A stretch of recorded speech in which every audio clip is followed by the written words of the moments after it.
Tajuk utama 6 Jamadil Awal 21 Disember. Penempatan pekerja ibarat kandang haiwan. Rasuah RM2 juta, Datuk Seri Tengku Adnan dihukum penjara 12 bulan.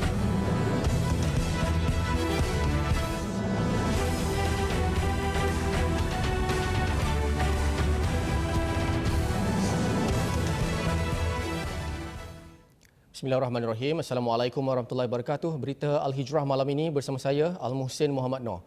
Kilang pengeluar sarung tangan mencatatkan keuntungan sehingga 400 kali ganda tahun ini. Bagaimanapun, hasil serbuan yang dijalankan Jabatan Tenaga Kerja Semenanjung Malaysia JTKSM di sebuah kilang pengeluar sarung tangan di Kajang, nasib pekerja langsung tidak dibela di mana tempat tinggal mereka sangat daif, malah tidak ubah seperti penghambaan moden. Wartawan Zaim Zamani yang menyertai serbuan itu ada butirannya. Serbuan dijalankan di syarikat Laglove M. Sendirian Berhad di Jalan Ceras Kajang, Selangor pagi tadi. Serbuan turut disertai Menteri Sumber Manusia, Datuk Seri M. Saravanan serta 60 pegawai daripada pelbagai agensi lain, antaranya Jabatan Kesihatan Hulu Langat dan Majlis Perbandaran Kajang MPK.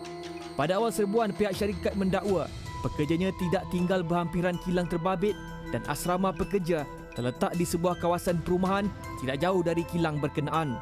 Namun hasil siasatan pihak berkuasa, asrama pekerja dikesan didirikan di belakang kilang berkenaan dan dilindungi dengan zinc yang dijadikan sebagai dinding untuk mengaburi mata penguatkuasa. Kilang tersebut hanya menggunakan kontena untuk mendirikan asrama pekerja dan penempatan tersebut dalam keadaan daif dan tidak terurus. Penempatan kecil dan sempit ini dihuni antara 400 hingga 700 pekerja warga asing. Baik, seperti yang anda boleh lihat, beginilah keadaan di dalam tempat penginapan pekerja Laglove yang diletakkan dalam kawasan yang begitu rapat tanpa penjarakan sosial. Malah tempat ini juga bukan sahaja sesak tetapi kotor dan tidak dijaga rapi oleh pihak syarikat. Tentulah lokasi ini sangat berbahaya jika salah seorang pekerja dijangkiti wabak COVID-19. Bagi Datuk Seri M. Saravanan, keadaan di asrama itu merupakan pengalaman paling teruk pernah dilihatnya dan tidak ubah seperti penghambaan moden. Ini adalah satu keadaan yang cukup paling teruk yang saya lihat selama ini. Saya masih tak pasti bagaimana orang boleh hidup dalam suasana ini. Walau bagaimanapun, ini perlu menjadi amaran kepada semua syarikat-syarikat pembuatan yang sedia ada, khususnya yang menggunakan pekerja asing. Pastikanlah kita membela nasib pekerja, tak kira sama ada pekerja tempatan ataupun asing. Tambah beliau, sebagai sebuah syarikat yang memperoleh keuntungan luar biasa tahun ini, kebajikan pekerja sepatutnya menjadi keutamaan majikan. Walaupun kita lihat hari ini, Rubber Gloves doing extremely well. Sampai 400 kali ganda daripada pendapatan. Patutnya mereka, aset mereka adalah melalui pekerja ini. Maka saya anggap tempat ni one of the worst I've ever seen. Dalam pada itu, menurut Datuk Seri M. Saravanan, pekerja di kilang ini juga masih belum menjalani saringan COVID-19. Jelas beliau, kilang ini akan disiasat mengikut Akta 446 Standard Minimum Perumahan, Penginapan dan Kemudahan Pekerja 1990, Pindaan 2019. Siasatan juga akan dijalankan di bawah Akta Pencegahan dan Pengawalan Penyakit Berjangkit 1988 atau Akta 342. Laporan Zaim Zamani untuk Berita Al-Hijrah. Siasatan isu membabitkan wanita Malaysia Ili Najwa Sadiq yang berkahwin dengan Kapten Hoki India Manpreet Singh Pawar dilakukan secara menyeluruh dan berhati-hati. Pengerusi Hal Ehwal Agama Islam Johor, Tosrin Jarvanti berkata pihaknya masih mengumpul maklumat serta bukti termasuk dakwaan wanita itu yang dikatakan telah bernikah di negara ini. Jabatan Agama Islam Negeri Johor mesti lagi mengumpulkan bukti-bukti yang sahih, nyata, supaya dapat kita buat satu kenyataan rasmi, dan pihak Jabatan Agama Islam Negeri Johor mesti lagi menunggu kerjasama dan laporan daripada Kementerian Luar untuk kita mendapatkan bukti-bukti tentang majlis pernikahan tersebut. Dan apa juga keputusan kenyataan yang akan kami buat, akan kami sembah maklum dulu kepada Kebahdulan Yang Bertuanku selaku Ketua Agama Negeri. Jadi sebarang perkara akan kami rujuk ke Tuanku dulu untuk mendapat pengenaan apa juga kenyataan yang kami buat. Sehingga kami mendapat laporan-laporan resmi dari semua sudut, semua pihak. Beliau berkata demikian pada sidang media selepas majlis penyerahan zakat perniagaan di Pusat Islam Iskandar. Isu status agama Ili Najwa menjadi persoalan selepas dia melangsungkan perkahwinan mengikut adat keagamaan selain Islam di kampung halaman suaminya di Punjab, India. Tosrin berkata sehingga kini pihaknya belum memanggil mana-mana individu termasuk keluarga wanita itu dan siasatan perlu dilakukan dengan teliti kerana tidak mahu memberikan kesan buruk kepada masyarakat. Tosrin juga menyeru masyarakat untuk tidak menimbulkan spekulasi berhubung isu terbabit.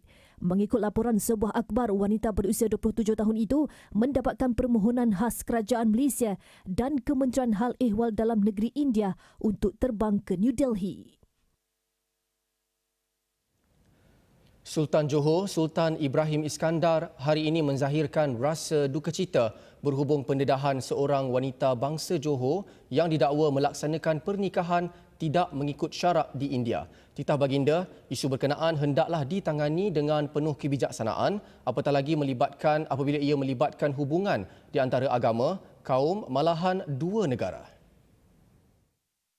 Baginda turut bertitah agar semua usaha dibuat pihak berkuasa agama Islam negeri Johor untuk memastikan keabsahan terkini status wanita tersebut sama ada melalui ahli keluarganya dan juga menerusi kedutaan Malaysia di India. Baginda percaya kesahihan berita tersebut akan dipastikan dalam tempoh terdekat. Pada masa sama, Sultan Ibrahim menasihati semua pihak agar tidak membuat sebarang kesimpulan dan tindakan pramatang dalam menangani berita itu. Baginda juga berkeyakinan Jabatan Agama Islam Negeri Johor dan Jabatan Mufti Negeri Johor akan memberikan bantuan yang perlu kepada wanita berkenaan bagi mengekalkan akidahnya. Bekas Menteri Wilayah Persekutuan Datuk Seri Tengku Adnan Tengku Mansor dihukum penjara 12 bulan dan denda RM2 juta oleh Mahkamah Tinggi hari ini selepas didapati bersalah menerima rasuah RM2 juta daripada seorang ahli perniagaan. Hakim Mahkamah Tinggi Muhammad Zaini Mazlan membuat keputusan itu selepas mendapati Tengku Adnan gagal menimbulkan keraguan munasabah di akhir pembelaan terhadap kes pendakwaan. Mahkamah bagaimanapun membenarkan penangguhan hukuman penjara dan denda selepas peguam mewakili Datuk Seri Tengku Adnan membuat permohonan itu sementara menunggu rayuan.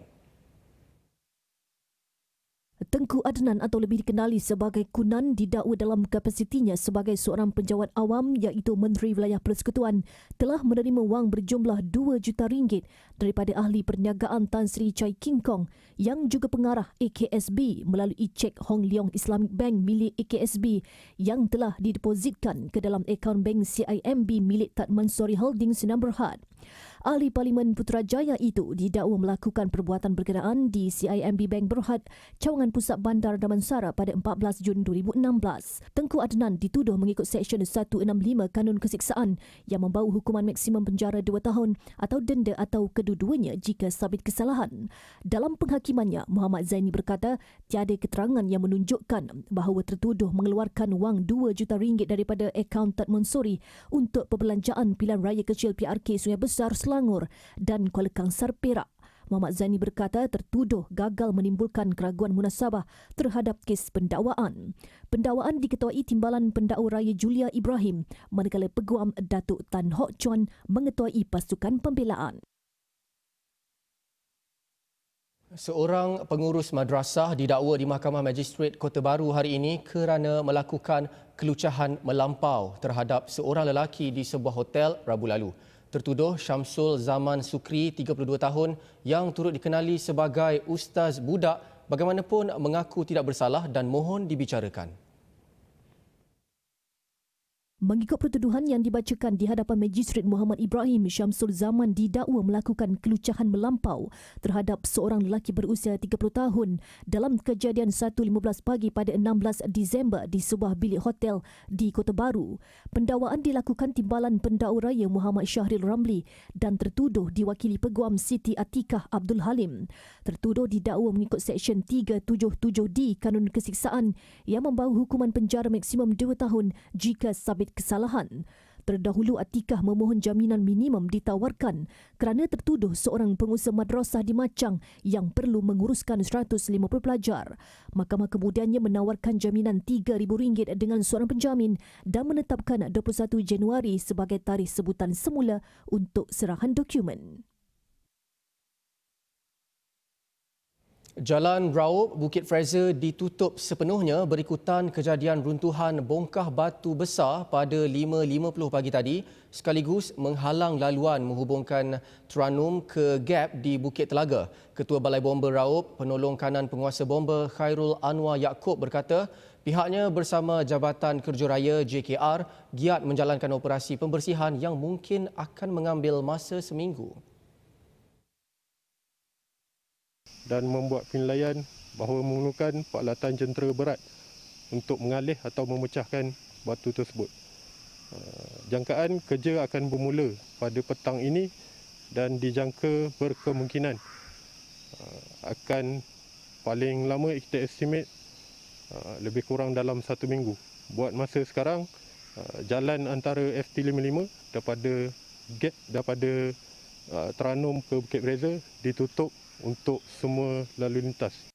Jabatan Kerja Raya JKR dalam kenyataannya berkata kejadian pertama berlaku 2 hari lalu apabila pokok tumbang dan tanah runtuh. Katanya kerja pembersihan laluan sudah dilaksanakan dan papan tanda amaran dipasang setelah selesai pembersihan. Sementara itu, penilaian sedang dibuat untuk pengalihan bongkah batu besar menggunakan jentera bersesuaian. Sebagai alternatif, orang ramai yang ingin ke destinasi pelancongan Bukit Fraser perlu menggunakan jalan Kuala Kubur baru sehingga kerja-kerja pembersihan selesai. Mangsa banjir di Kampung Paya Kemudi dan Burung Baru Dungun tidak berhasrat untuk pulang ke rumah masing-masing meskipun cuaca panas sejak 2 hari lalu. Mereka bimbang dengan paras air banjir di sekitar kediaman mereka dengan kedalaman lebih 1 meter di sebahagian kawasan rendah. Menurut mangsa yang ditemui TV Al-Hijrah, air daripada Hulu Dungun yang mengalir ke 2 kampung ini ditambah hujan lebat beberapa hari lalu menyebabkan ia bertakung. Mereka akan tinggal di Pusat Pemindahan Sementara PPS Dewan Orang Ramai Paya Kemudi sehingga air surut sepenuhnya. Ada dalam 2 hari, 3 hari gitu je. Kalau tak hujan, dia naik. Ikut. Sebab air orang Hulu turun. Kalau hujan apa lagi? Kalau hujan apa lagi? Malam hari tu sebab dia deras naik tu sebab hujan lebat. Dia hujan dengan anginnya pun kuat, deras naik air. Kat rumah kan ni tak lembut lagi. Panas pun. Panas pun. Kat lekuk lagi. Masa hari tu kat dada baru. Ni kat lekuk dekat mulut dah. Anak adik membalas. Balas pun panas pun.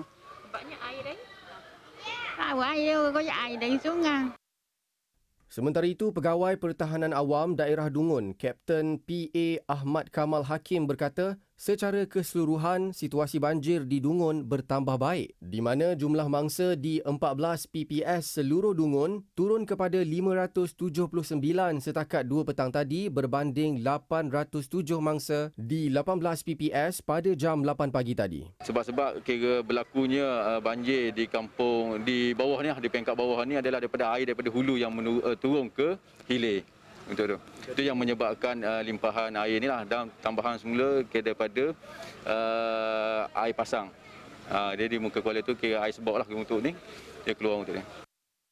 Situasi banjir Terengganu semakin reda apabila bilangan mangsa setakat jam 2 petang turun kepada 4,353 orang di 35 PPS berbanding 7,876 orang di 53 PPS pada jam 12 tengah malam semalam. Permohonan iSinar Kumpulan Wang Simpanan Pekerja KWSP dibuka secara dalam talian hari ini melibatkan pemohon yang tergolong dalam kategori 1. Pembayaran untuk ahli yang layak akan dibuat bermula dari pertengahan Januari 2021. Kriteria permohonan bagi kategori 1 melibatkan ahli yang bekerja di sektor formal, bekerja sendiri, bekerja di dalam sektor ekonomi gig, individu yang sudah lama tidak mencarum, hilang pekerjaan, suri rumah atau yang diberi notis cuti tanpa gaji. Selain itu, ahli yang tiada caruman dengan KWSP sekurang-kurangnya selama 2 bulan berturut-turut semasa permohonan atau ahli yang masih bekerja tetapi telah mengalami pengurangan gaji pokok sebanyak 30% dan ke atas selepas Mac 2020 turut boleh mengemukakan permohonan dalam kategori ini. Bagi kategori ini, tiada dokumen sokongan diperlukan, kelulusan secara automatik berdasarkan data dalaman KWSP. Kategori 2 pula, permohonan boleh dibuat bermula 11 Januari 2021 melibatkan ahli yang masih bekerja tetapi mengalami pengurangan pendapatan keseluruhan sebanyak 30% dan ke atas termasuk pengurangan gaji dan allowance atau pemotongan tuntutan kerja lebih masa selepas Mac 2020 yang mana pengurangan tersebut hanya boleh dikenal pasti melalui dokumen yang diberikan. Permohonan iSinar yang diluluskan kerajaan akan memanfaatkan kira-kira 8 juta pencarum. Terdahulu, KWSP dalam kenyataannya berkata jumlah kelayakan untuk mengeluarkan wang dari iSinar tertakluk kepada baki simpanan akaun satu ahli berdasarkan butiran terkini. Sementara itu, tinjauan kru berita Al-Hijrah siang tadi mendapati orang ramai membanjiri bangunan KWSP di ibu negara bagi melakukan pelbagai urusan berkaitan pengeluaran iSinar. Rata-rata pencarum yang ditemui berharap permohonan iSinar itu diluluskan bagi membantu mereka meneruskan kelangsungan hidup. Macam saya keluarkan sebab saya ni baru nak mula bekerja dengan jabatan kerajaan. Jadi kos untuk sara hidup saya tu sudah lama berkurangan lah. Jadi saya nak mohon untuk tampung balik yang kata orang kampung tu yang berlubang-lubang tu kami nak tampung balik lah. Yang mana yang kami pinjam pun semua kan dalam kesusahan kan. Untuk belanja-belanja yang perlu lah. Saya belum tahu lagi. So harap-harap boleh membantulah dalam 2-3 bulan masa saya nak cari kerja baru ni. Sebab company pun tak ada projek. So kontrak kita pun tak diteruskan lah. Walaupun permohonan iSinar hanya dibuat atas talian, namun pencarum hadir sendiri ke pejabat KWSP kerana masalah teknikal selain kekeliruan dengan proses pendaftaran.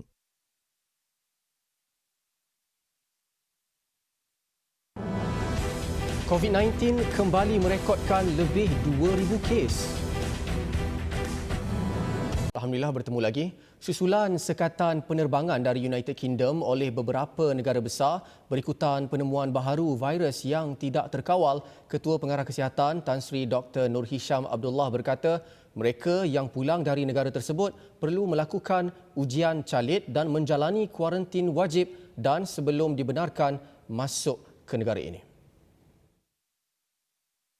The new strain now in UK, they noted about 70% infectivity. So we are still watching closely. But more important, those returnees from UK will be tested and then will be quarantined for a period of 10 days. So that's what we have been doing, and we hope that that will be sufficient. But we will step up our surveillance for those who are returning from UK. Negara Eropah termasuk Jerman, Ireland, Itali, Austria, Romania, Belanda dan Belgium memutuskan untuk menyekat perjalanan udara susulan amaran kerajaan Britain berhubung penemuan jaringan baharu virus yang tidak terkawal. Sementara itu, KKM sudah menerima permohonan pendaftaran vaksin Pfizer pada 15 Disember lalu. Hari ini, 2,018 kes COVID-19 dicatatkan, rekod ketiga tertinggi setakat ini. Luangkan masa sejenak, renunglah nasib sebahagian daripada kita yang cukup menderita akibat pandemik COVID-19. Sama-samalah kita rasa keperitan hidup mereka yang tua, kanak-kanak, bayi dan yang cacat serta uzur. Hulurkan sedikit daripada rezeki kita untuk meringankan beban mereka. Sedekah pencetus barakah.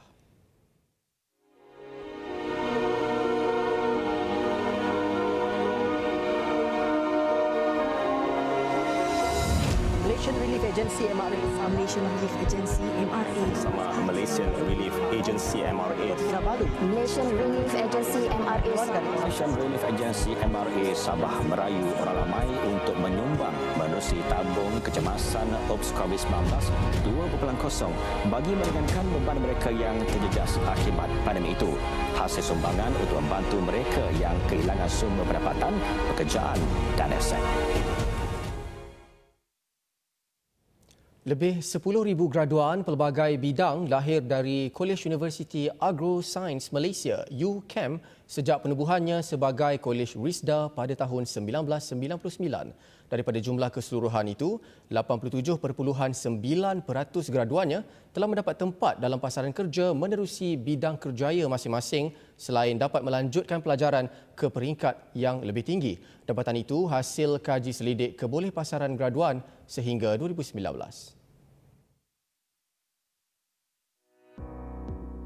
Menurut Ketua Eksekutif Kolej University Agro-Science Malaysia UCAM, Faizatul Akmal Datuk Hisan, lepasan graduan UCAM menjadi buruan agensi kerajaan mahupun swasta terutamanya agensi pertanian dan perladangan serta ada juga lepasan graduan UCAM yang bekerja sendiri menjadi usahawan tani. Kalau dari segi kebolehpasarannya, kita punya kebolehpasaran agak tinggi. Yang maknanya 87.9% kadar kebolehpasaran di mana kebanyakan graduan-graduan kita bukan sahaja menjadi rebutan di agensi kerajaan dan swasta, bahkan kebanyakan ramai daripada mereka yang menjalankan perniagaan sebagai usahawan-usahawan tani. Tambahnya, UCAM menawarkan lebih 20 program pengajian merangkumi peringkat asasi, diploma, ijazah sarjana muda dan ijazah sarjana yang telah mendapat akreditasi penuh MQA. Kolej itu juga menyediakan kemudahan latihan amali yang lengkap termasuklah makmal, ladang dan kolam ikan untuk memudahkan pelajarnya melakukan pembelajaran secara praktikal selain menekankan ilmu keusahawanan, pemasaran, komunikasi, inovasi dan kepimpinan untuk lahir sebagai usahawan yang berjaya.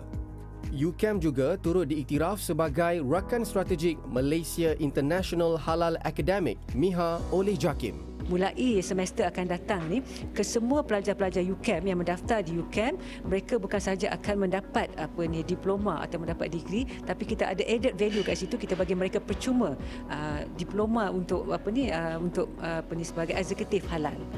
Pendaftaran Disember 2020 masih dibuka sehingga 26 Januari 2021 untuk membolehkan pelajar yang tidak mendapat tempat di universiti awam mendaftar di UCAM melalui laman web www.ucam.edu.my.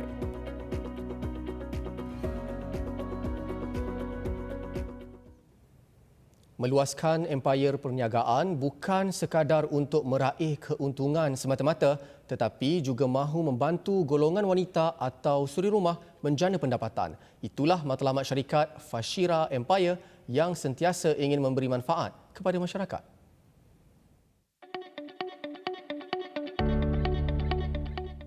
Menurut pengarah urusan Fashira Empire Bashirah Husin, pembangunan modal insan yang dilahirkan melalui anak didiknya sendiri sehingga bergelar usahawan yang mampu menyumbang kepada masyarakat merupakan kayu pengukur kejayaan syarikatnya.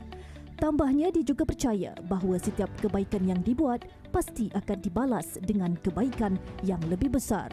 Prinsip yang kami pegang, selagi mereka memberi, selagi mereka terus memberi manfaat kepada masyarakat di luar sana, selagi itulah mereka akan relevan dalam industri. Maka dalam aktiviti ini kami menjalankan aktiviti-aktiviti seperti pembayaran zakat, pembayaran cukai dan sebagainya untuk memastikan mereka semua terus memberi manfaat kepada masyarakat dan itulah asbab kepada membangunnya sesebuah empire itu. So itulah prinsip utama yang Syams pegang.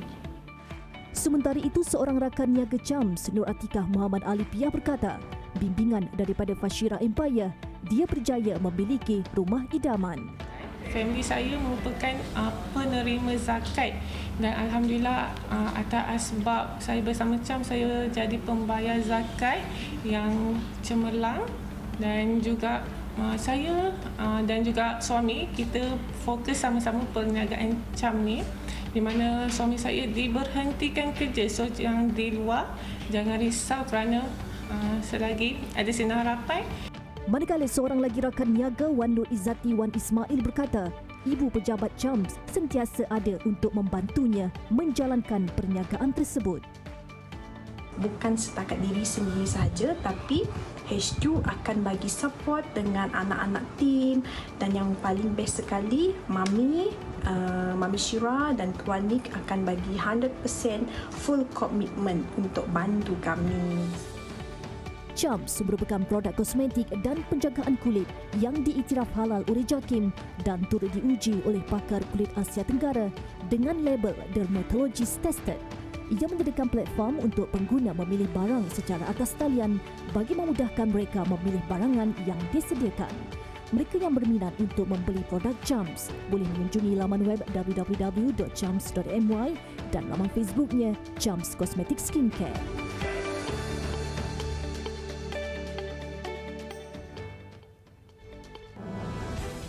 Lelaki kebal ais pecah rekod dunia. Alhamdulillah, bertemu kembali. Aman Palestin menyasarkan jumlah kutipan 8 juta ringgit tahun ini bagi bantuan musim sejuk menerusi kempen bantuan untuk Syria. Menurut pengarah media dan korporat Aman Palestin Berhad, Anas Abdul Wahab, jika kutipan berjaya direalisasikan, ia dapat membantu kira-kira 1.5 juta pelarian Palestin, Syria dan Yaman. Jadi pada tahun ini kita namakan dia sebagai bantuan musim sejuk. Itu secara umumnya kita akan membantu Palestin, Syria dan juga Yaman. Jadi kita melaksanakan untuk pakej secara lengkapnya adalah RM500 dan kita pecahkan kepada 5 item yang lain. Jelasnya, pakej 500 itu termasuk pek makanan bernilai RM200, bantuan peralatan musim sejuk bernilai RM150, bantuan pemanas dan kerozin bernilai RM100 dan bantuan perubatan kepada pelarian. Orang ramai boleh menyalurkan sumbangan kepada kempen ini dengan hanya serendah RM10. Mereka semua boleh memberikan bantuan serendah RM10. Sesiapa saja yang mampu membelikan secara lengkap untuk bantuan musim sejuk seharga RM500 itu amat-amat dialu-alukan, tetapi kita juga membuka kepada 5 pakej yang lain. Sumbangan boleh disalurkan menerusi platform atas talian Jom Menyumbang menerusi aplikasi Boost, e-wallet, online banking selain menghubungi 20 cawangan Aman Palestin di seluruh Malaysia atau Indonesia. Sumbangan juga boleh disalurkan ke nombor akaun tertera dan untuk maklumat lanjut, layari laman web www.amanpalestin.net.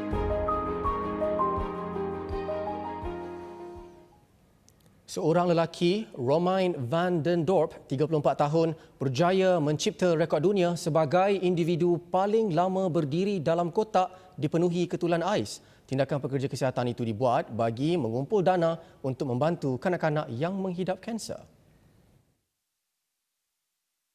Van den Dorp mencipta rekod dunia dengan berdiri dalam keadaan suhu sejuk selama 2 jam 35 minit dan 43 saat, iaitu 40 minit lebih lama berbanding rekod terdahulu. Dia berlatih untuk mengatasi had manusia menerusi teknik neurokognitif berdasarkan imajinasi dan tumpuan dengan meletakkan dirinya dalam keadaan mengelamun. Percubaan luar biasa itu pernah dilakukan kira-kira 50 orang. Antara teknik latihannya termasuk duduk di jacuzzi sejuk, berlatih di dalam peti sejuk 500 liter dan kemudian di kambus salji di Resort Ski Chamonix. Van den Dorp mahu menyumbangkan wang yang diperoleh hasil kejayaannya kepada Persatuan Wanda Augustin di Ward Relos selepas kematian seorang gadis berusia 4 tahun, Augustin 2 tahun lalu akibat kanser otak. Van den Dorp sempat bertemu Augustin beberapa hari sebelum dia meninggal dunia. Sekian berita Al-Hijrah. Jangan lupa menyaksikan Tijarah jam 9.30 malam ini dengan tajuk Kurang Kesedaran Riba Masyarakat Sambil Lewa. Terima kasih kerana menonton. Assalamualaikum warahmatullahi wabarakatuh dan selamat malam.